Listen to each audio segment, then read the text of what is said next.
everyone, welcome back to my channel. Today I'm going to be doing a quick video about how many sugar gliders you need.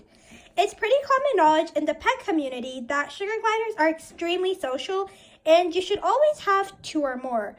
However, this is something that I actually disagree with. So yes, sugar gliders are extremely social, but honestly I think having 2 isn't enough. I am a part of a lot of different Facebook groups, and you always hear horror stories about people unexpectedly losing a sugar glider. These creatures are so sensitive, and you never know how long you have with them. They always hide their illness till the very end, and by the point you see that they're sick, they're extremely sick and often to the point of no return. There's also a lot of things that can just go wrong husbandry-wise.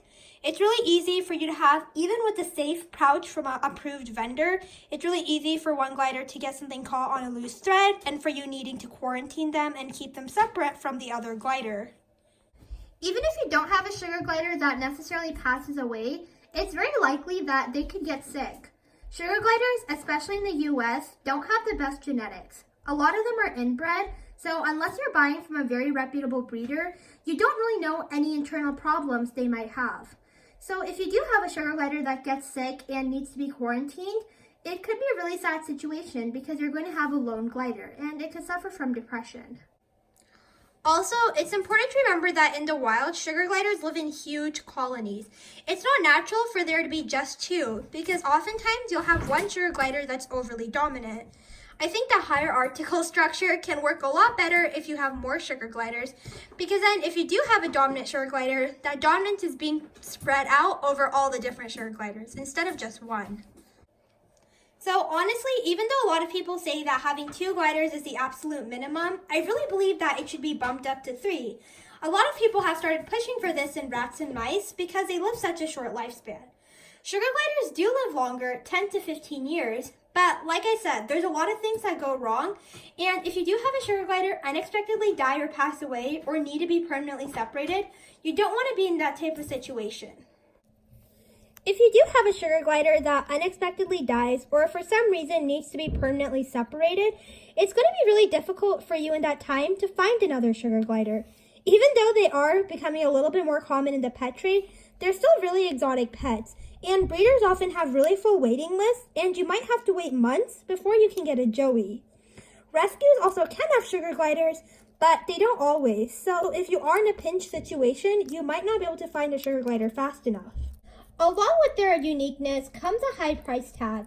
A lot of breeders are stepping away from breeding standard joeys, which are usually the cheapest, and they're preferring to focus more on the different colorations. So if you are buying from a breeder, it might be really expensive, especially if you just went through having a very sick glider and spending a lot on vet bills. It can also be a really bad situation if you have a glider that's extremely depressed, because then you might have to spend more money on getting that glider treatment for the vet and have to spend money on getting a joey. The process of introducing sugar gliders is also not exactly an easy task. Despite how adorable they may look, they can actually be really ferocious and in the wild are known to kill each other. So unless you're doing the introduction process right, which often means taking it really slow and having their cages next to each other, swapping bonding pouches, and doing a lot of 10 times, it's going to be a long time for you to bond your gliders and they might never bond. Especially if you've had a glider that's been part of a pair and it's only ever been with one other glider.